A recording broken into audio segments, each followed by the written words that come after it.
You're not needed anymore, so please go. Why would you say that after everything we've been through? This house is enough. I'm going to live here with my daughter and the others. I worked hard for 15 years to save up and buy this place. I chose a big condo so we could all live together because she wanted to move in. But then my husband stepped in. Why are you surprised? Your job here is done. Thanks for everything up to now. Are you serious? I looked straight at my husband, trying hard to stay calm despite my mixed feelings. Of course, if you don't want to leave, we can get a divorce. Do it quickly. Hearing this, I made up my mind. My husband is unemployed and doesn't understand what would happen if we divorced now. I realized he was a disappointment, and I wanted to leave as soon as possible. Understood. If that's how it is, I'll leave. Leave right now. Okay, I'd be so happy not to see your face again. They both gave me the ugliest smiles I had ever seen. There was no need to hold back against a husband and mother-in-law like this. I wanted them to feel the consequences immediately, so I sold the high-rise condo right away. My name is Sandra, and I turned 39 this year. I've been married to Robert for 4 years. We used to work at the same company, but we weren't that close then. 4 years ago, something changed. Huh? Sandra? Robert? Is that you? Long time no see. What are you doing here? Actually, I quit my job today. What? Why? I quit because it was finally time to chase a dream I've always had. You know, I've been drawing cartoons for a while, right? I finally made my debut. Seriously? That's amazing. Show me sometime. Back then, I didn't have any special feelings for him, but I was happy he praised me. Later, I found out that after quitting the company, Robert started his own business. The last time we saw each other was in our 20s, and at that time, things were going well for me at work. If you're okay with it, why don't we date? That's sudden, isn't it? I think we're really compatible. Robert's confession surprised me, but it didn't feel bad. I was about to turn 35 and thinking about marriage too. I'm at the age where I want to get married. Then let's get married. What? Really? I was overwhelmed by how quickly things were moving. Is that a no? Ah, thank you. Yes. Before I knew it, I had accepted his proposal. I went ahead with it on impulse, and though I was full of anxieties, they proved to be unfounded. You've worked hard here. Want some coffee? Thanks. Another all-nighter? Yeah, the deadline is close. Don't push yourself too hard. Both my marriage and job were going well. In fact, things were so good that I wondered if it was okay for them to be this perfect. Robert understood my work and even took care of household chores when I was busy. There was just one thing that bothered me. By the way, how's work lately? Huh?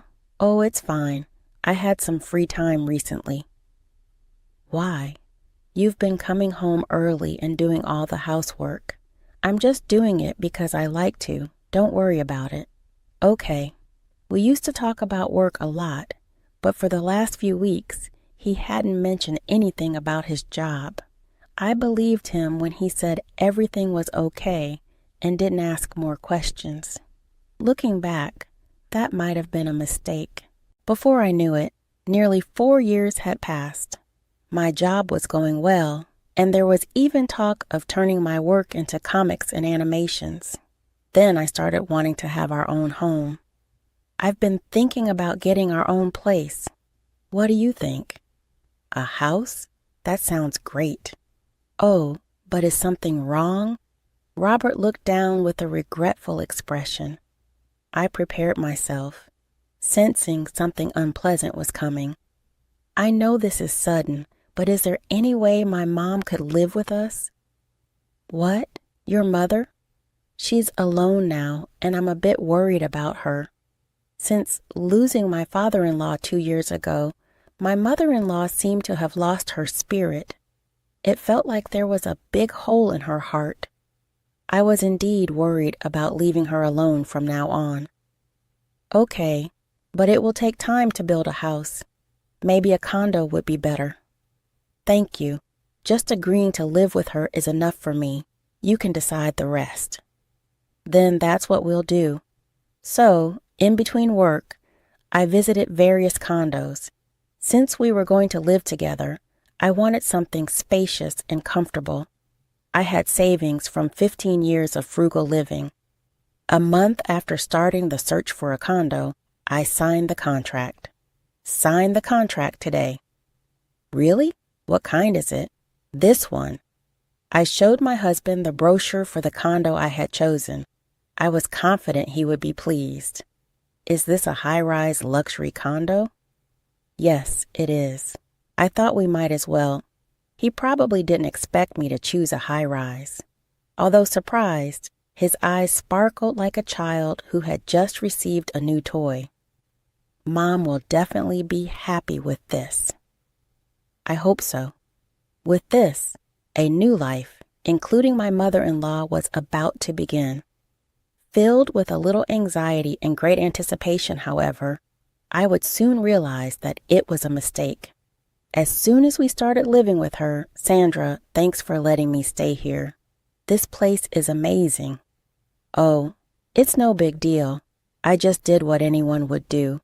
Everything was fine for a while, but 3 months later, my mother-in-law's behavior suddenly changed a lot. Sorry, could you clean my room? My back hurts. I'm sorry, Mom, I have to work now. Then my mother-in-law said something completely different from her usual kindness. Work? You just stay in your room all day while Robert does all the housework, don't you? Robert and I decided that together. No more excuses. Just do it now, please. I didn't understand why she was acting so differently. All I knew then was that not doing what she asked would only cause more problems. So I cleaned the room thoroughly as she wanted. I'll be in the living room. Let me know when you're done. She didn't help at all and just relaxed in comfort. Why did I have to do this? I felt frustrated. I'm finished at last. Can't you clean a bit faster? I'm sorry. Well, okay then. Please make sure to do it regularly from now on. In the end, my mother-in-law went back to her room without thanking me. I was angry at her demanding attitude, but I kept quiet, fearing more complaints if I resisted. I told my husband about it. My mom? Why would she do that? I'll talk to her. Really? I find it hard to talk back to her. Don't worry, I'll handle it. His reassurance made me feel better.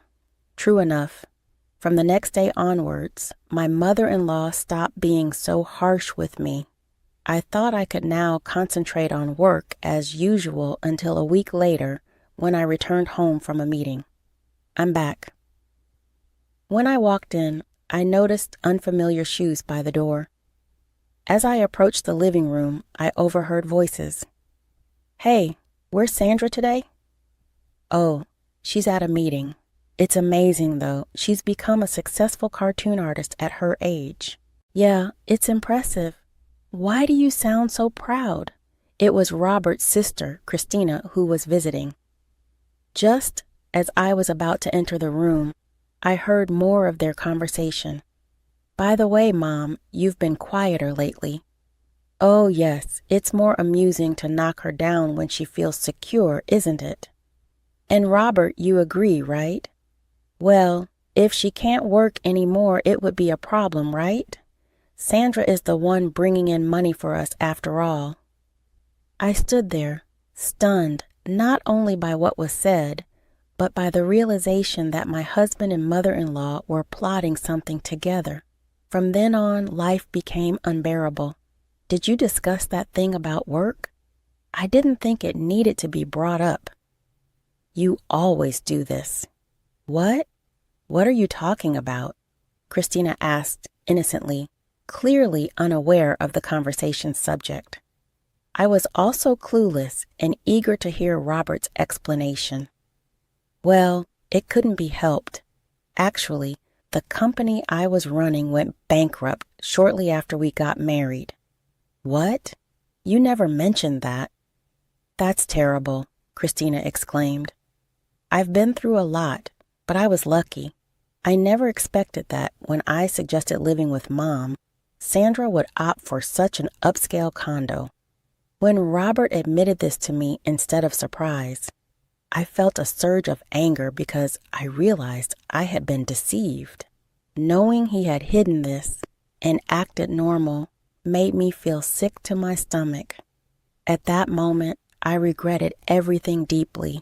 If only I hadn't ignored the signs of changing my husband. But I couldn't dwell on regrets forever and started considering when to leave. Maybe it's time, Robert remarked. Time for what? Christina asked. Well, that's for another time, Robert replied casually. Unable to listen any longer, I burst through the door. They were shocked, clearly not expecting me to return. What? What's going on? I demanded. Seeing my husband and mother-in-law flustered, I almost laughed but held it back. You startled me. If you were back, you should have said something, Robert stammered. I did say I'm home, but maybe you were too caught up in your conversation, I retorted. Well, never mind. Sandra, come sit here. Let's have some coffee together. Yes, thank you, I replied politely, then engaged in meaningless conversation. It felt like it had been ages since I had endured such dullness. After about an hour, Christina announced she was leaving. I should head home now. You could stay a bit longer. I'd like to, but I have plans after this. Well, if that's the case, I understand. Let me walk you out part of the way. Christina probably sensed my feelings towards Robert and his mother. Maybe that's why she wanted to get away from the situation. As Christina was leaving, I stopped her. Thanks for coming today. Did you have a good time? Yes, Christina replied nervously, as if fearing criticism. Seeing her uneasy expression, I decided it was best to give her a heads up. I wanted to tell you something, Christina. You shouldn't trust them too much. What do you mean?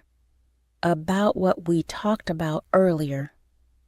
Christina's expression turned pale as she seemed to grasp that my husband and mother-in-law were the ones I was warning her about. I understand. See you around. From then on, as far as I know, Christina never visited us again. My mind was consumed with thoughts of how to exact revenge on them. One day, as part of my routine, I checked the mailbox and found a letter addressed to Robert. The moment I saw it, I couldn't help but laugh, thinking it might be useful. I'm heading to work. Have a good day. How insincere, I thought.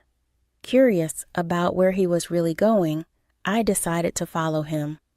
I observed as he idled in a park for a while before heading to a casino.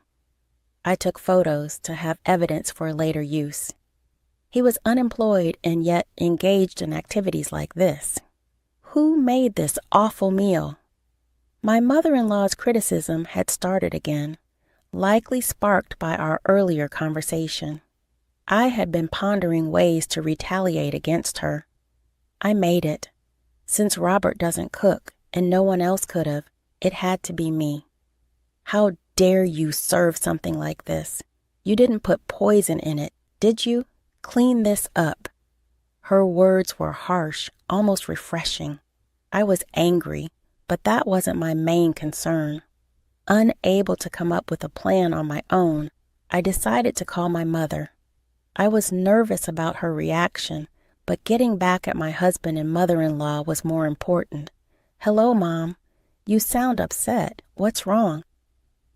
Actually, I proceeded to tell my mother everything that had been happening.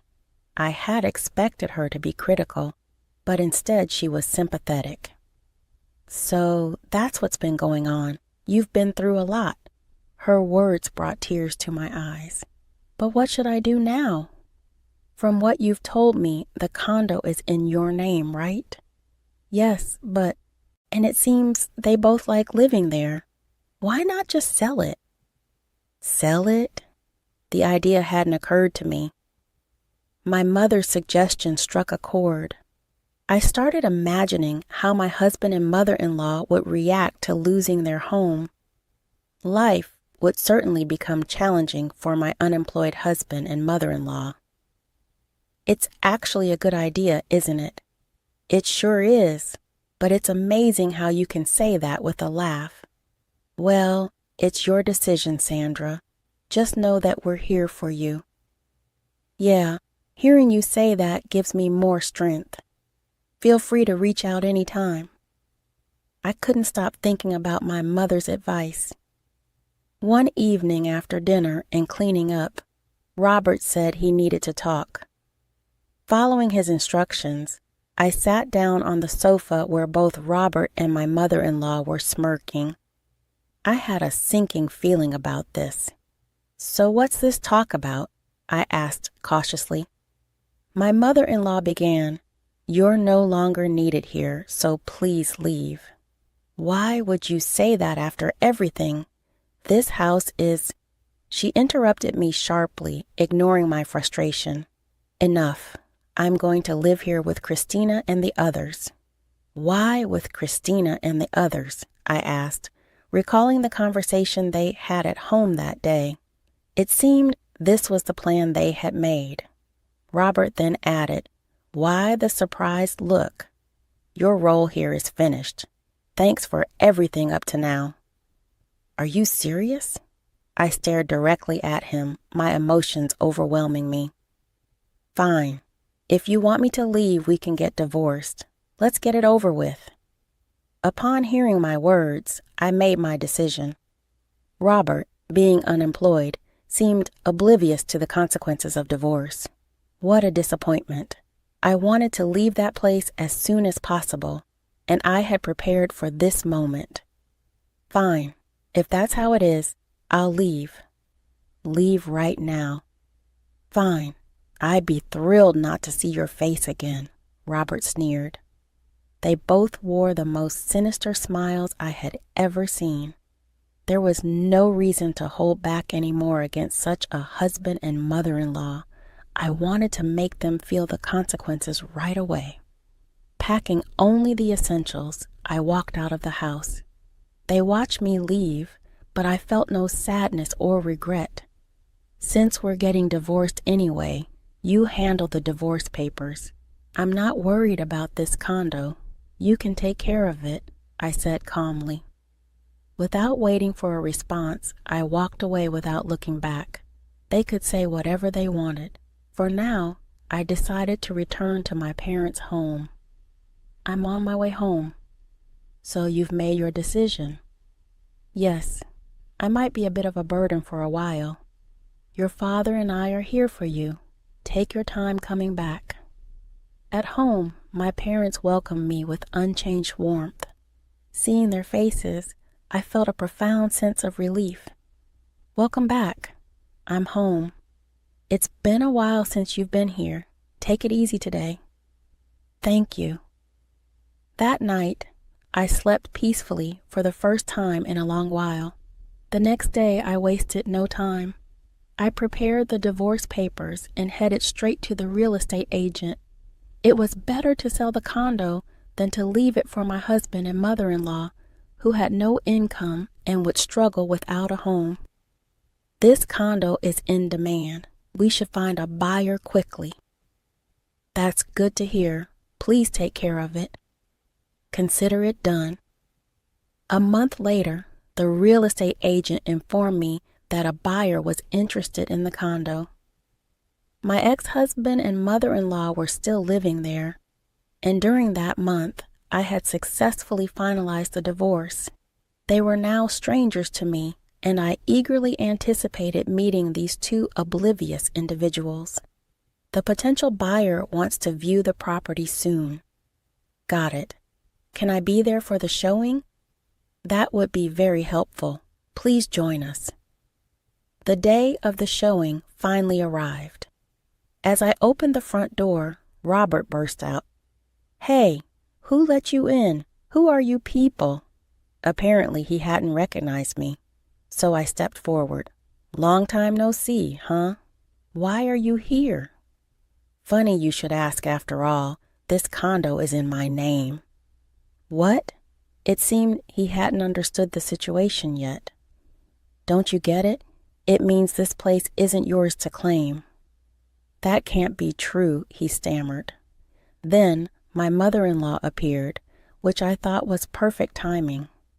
I decided to confront both of them right then and there. "Hey, what are you doing causing a scene in someone's home? Don't just barge in here. I could call the police on you." That should be my line. You two have no right to live here. Talking nonsense won't help you. This place belongs to us. I sighed at their stubbornness. "Could you please leave this house immediately? You're disrupting the viewing." Viewing?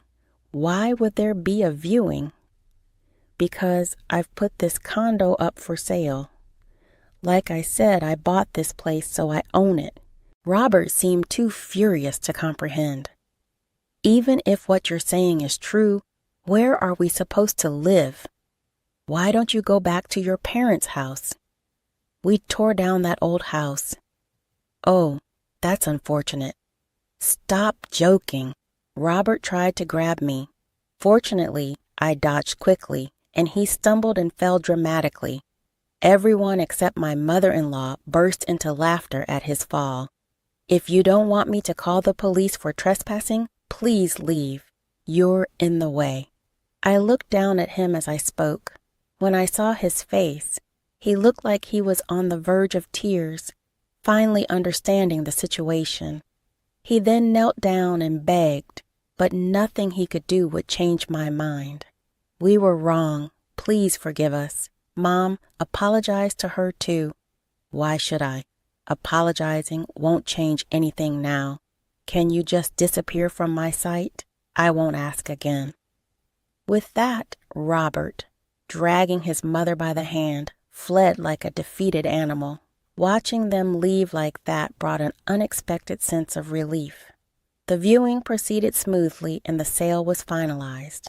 I informed them both they needed to remove any remaining belongings from the condo. That was my final act of leniency. Later, I received a call from Christina. "What's going on, Christina?" "It's about my mom and what happened." Curious about their situation since I hadn't kept track of them, I listened attentively. "It seems they're living in a tiny one-room apartment now. See, I warned you not to trust them. I've definitely learned that lesson from this experience." It turned out Christina had taken my advice and refused any further involvement with them, which is why she wasn't present during the viewing. "From now on, it's best to keep your distance from them," I advised. "Yes," Christina agreed, determined to avoid any more entanglements with those two. However, not long after, Robert reached out to me again. "Can you lend me some money? Just a little." "That's your own fault for gambling and accumulating debt. I found debt collection letters addressed to you by chance, and I also had someone follow you when you lied about having a job and went out. I'm working seriously now, but I still have debts, and it's hard to make ends meet." "That's not my problem. Oh, and could you pass a message to your mother? Tell her she got what she deserved." I hung up immediately, realizing they would likely face more difficult times ahead. Reflecting on these events, I considered turning this experience into a comic for my next project. It could make for an intriguing story.